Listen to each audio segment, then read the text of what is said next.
Hello， 大家好啊！我係理想家私嘅 Muji 啊！嗱，今日夜晚嚟到位於觀塘一個新落成嘅屋苑安秀苑，帶大家參觀一個3房1廳連廚房嘅全屋家私訂造單位㗎。碌到呢條片嘅朋友仔，千祈唔好行開啦！如果你係嚟緊喺安柏苑或者安麗苑就嚟入伙嘅呢，你睇到最後唔好走開，因為去到最後我會話俾你聽呢條片嘅單位嘅家私價錢係幾多㗎。事不宜遲，我哋即刻上去參觀 ，Go！A few moments later. Hello， 歡迎嚟臨呢個單位參觀啊！門口一入嚟就會見到呢個玻璃飾櫃，就係業主要求要做嘅。點解要做呢個櫃呢？就係因為佢想將佢仔仔女女嘅獎杯同埋獎狀擺喺度，你一入到嚟就可以即刻見到佢仔仔同埋女女嘅成功啊！喺我身後就係一個 L 型嘅獅子櫃，近門口嘅位置我哋做咗張凳，方便業主返工放工坐喺度換鞋㗎。另外呢一邊位我哋做咗圓弧工藝啦，以防小朋友同埋大人會撞餐。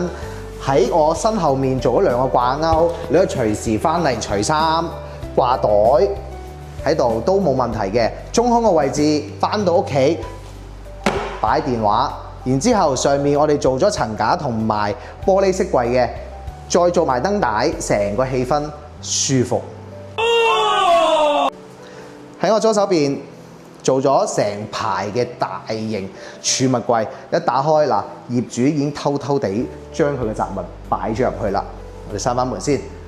喺我嘅右手邊呢一邊啦，就做咗個電視櫃。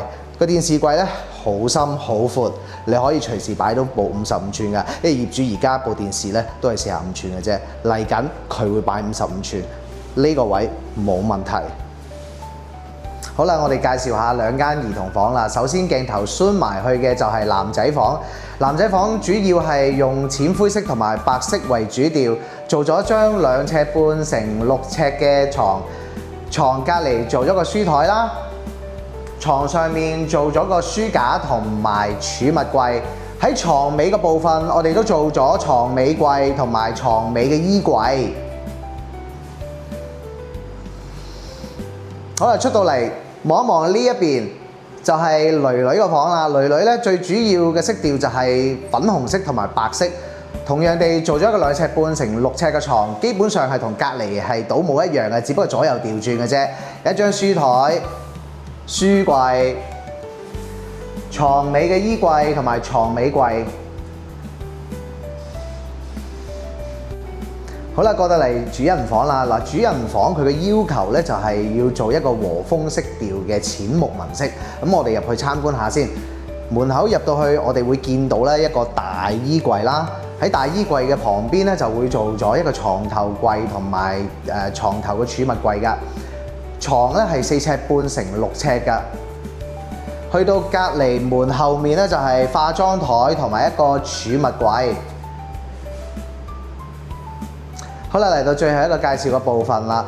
我哋透過呢個過道啦，就經過個玄關位。玄關位一般咧喺上面，我哋都做咗一排嘅吊櫃俾業主㗎，方便佢擺嘢啦。入到廚房，我哋個廚房最主要嘅色調就係白色配深灰色㗎。喺右手邊咧偷空咗個位置，我哋擺微波爐，下面就係擺洗衣機，我哋做咗個星盤啦，同埋煮食爐具，下面仲有2個特大嘅櫃桶㗎。睇完我哋條片，覺得我哋個家私做成點呢？嗱，我哋今次家私咧就做咗3房1廳連廚房㗎，價錢就係95,000蚊，係95,000蚊㗎。我信你個鬼！你這個糟老頭子壞得很。如果有興趣聯絡我哋嘅朋友，可以直接打電話俾我哋69292939，或者親臨我哋位於觀塘工業中心3期2樓 D 室嘅門市㗎。同時間你哋都可以 like 我哋嘅 Facebook、subscribe 我哋嘅 YouTube channel 同埋我哋嘅 IG 㗎。嗱，今日我嘅介紹咧就去到呢度啦，期待我哋下次再見，拜拜。